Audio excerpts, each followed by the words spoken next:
নমস্কার, সোমালিয়াস ক্রিয়েশনে আপনাদের সবাইকে স্বাগত জানাই। আজকে আমি আপনাদের সাথে শেয়ার করব উপমা রেসিপি। এটা অনেকেই খুব পছন্দ করেন আর বানানোও কিন্তু ভীষণই সহজ।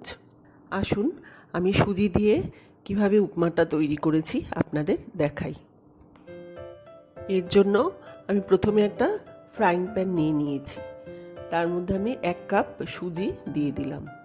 আমি চায়ের কাপের মেপে কিন্তু সুজিটা দিলাম। সুজিটা আমি শুকনো খোলায় ভেজে নিচ্ছি। 2 থেকে 3 মিনিট মতো আমি শুকনো খোলায় নাড়াচাড়া করে নিচ্ছি। এবার আমি 1 চামচ ঘি দিয়ে দিলাম। ঘি দিয়ে আবার একটুখানি সুজিটা নাড়াচাড়া করে নিচ্ছি। সুজিটা কিন্তু খুব একটা লাল করে ভাজবো না। দেখুন আমার ভাজা হয়ে গেছে। আমি এবার কড়াই থেকে তুলে রেখে দিচ্ছি। এবার এই কড়াইটাতেই আমি ধুয়ে পরিষ্কার করে আবার 1 চামচ ঘি দিয়ে দিলাম। এর মধ্যে আমি দিয়ে দিলাম 1 মুঠ চিনেবাদাম। আপনারা চিনেবাদামের পরিবর্তে কাজু বাদামও দিতে পারেন। ঘিয়ের সাথে বাদামগুলো 2-3 মিনিট নাড়াচাড়া করে আমি বাদামগুলো তুলে রেখে দিচ্ছি। এবার আমি ফ্রাইং প্যানে দিয়ে দিচ্ছি ছোলার ডাল অল্প আর অল্প অড়হর ডাল। এগুলো সামান্য নাড়াচাড়া করে আমি এর মধ্যে এবার দিয়ে দেবো একটা মাঝারি সাইজের গাজর। আমি ছোট টুকরো করে কেটে রেখেছিলাম, সেই গাজরটা আমি দিয়ে দিচ্ছি। এখন দিয়ে দিচ্ছি একটা পেঁয়াজ কুচি আর কিছুটা আদা আমি লম্বা লম্বা করে কেটে রেখেছিলাম, সেই আদা কুচিও এর সাথে দিয়ে দেবো। এই সুজির উপমা আপনারা সকালে জলখাবারেও খেতে পারেন বা বিকেলে টিফিনেও কিন্তু ঝটপট বানিয়ে খেতে পারেন। এবার দিয়ে দিলাম টমেটো কুচি। এখন আমি দিয়ে দিচ্ছি সর্ষে আর কিছুটা কারি পাতা। সব কিছু একসঙ্গে আমি মিশিয়ে নিচ্ছি। এটা কিন্তু ভীষণই হেলদি একটি রেসিপি।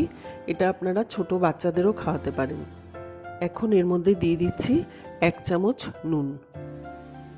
নুনটা দিয়ে আমি ভালোভাবে সমস্ত সবজির সাথে মিশিয়ে দিচ্ছি। সবজিগুলো কিন্তু অর্ধেকটা নরম হয়ে এসছে। এখন আমি জল দিয়ে দিচ্ছি পরিমাণ মতো। আমি 1 কাপ সুজি নিয়েছিলাম। 1 কাপ সুজি নিলে 3 কাপ জল দিতে হবে। আমি 3 কাপ জল দিয়ে দিচ্ছি।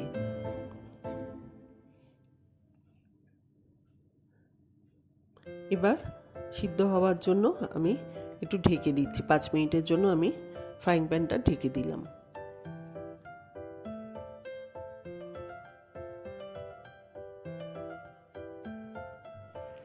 এখন দেখাচ্ছি 5 মিনিট বাদে। দেখুন আমার জলটা ফুটে গেছে। এখন যে সুজিটা আমি ঘিয়ে ভেজে রেখেছিলাম সেটা অল্প অল্প করে আমি এর মধ্যে মিশিয়ে দিচ্ছি। একবারে দেব না, কারণ তাহলে কিন্তু সুজি ডেলা পাকিয়ে যেতে পারে, ঝরঝরে ভাবটা তাহলে আসবে না।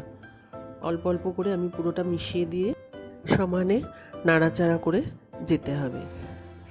এখন এর মধ্যে আবারও আমি একটু নুন দিয়ে দেব আর দিয়ে দেব অল্প একটু চিনি।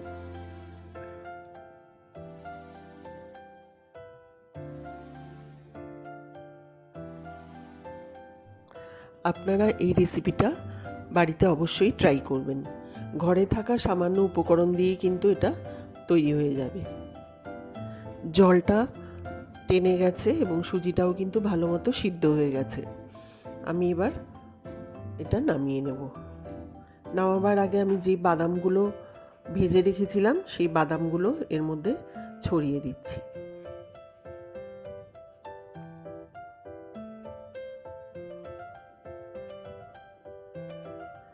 আমার এই রেসিপিটি ভালো লাগলে বাড়িতে অবশ্যই একবার বানিয়ে খেয়ে দেখবেন এবং আমার চ্যানেলটিকে একটি লাইক করবেন এবং বন্ধুবান্ধব ও আত্মীয় স্বজনদের সাথে শেয়ার করে দেবেন। এটা কিন্তু বয়স্ক ব্যক্তিরাও খেতে পারেন।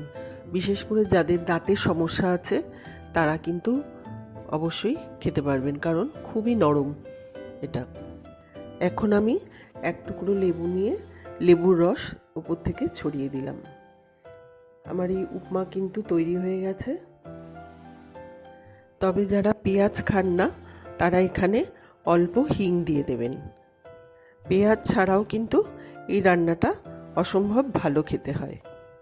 আমার তৈরি হয়ে গেছে ঝরঝরে উপমা রেসিপি। এখন আমি এটা সার্ভ করে দেব। এই রেসিপিটি ভালো লাগলে আমার চ্যানেল সোমালিয়াস ক্রিয়েশনকে একটা লাইক, শেয়ার ও সাবস্ক্রাইব করার জন্য অনুরোধ রইল। সবাই ভালো থাকবেন, সুস্থ থাকবেন। আবার অন্য একটি রেসিপি নিয়ে হাজির হব অন্যদিন। নমস্কার।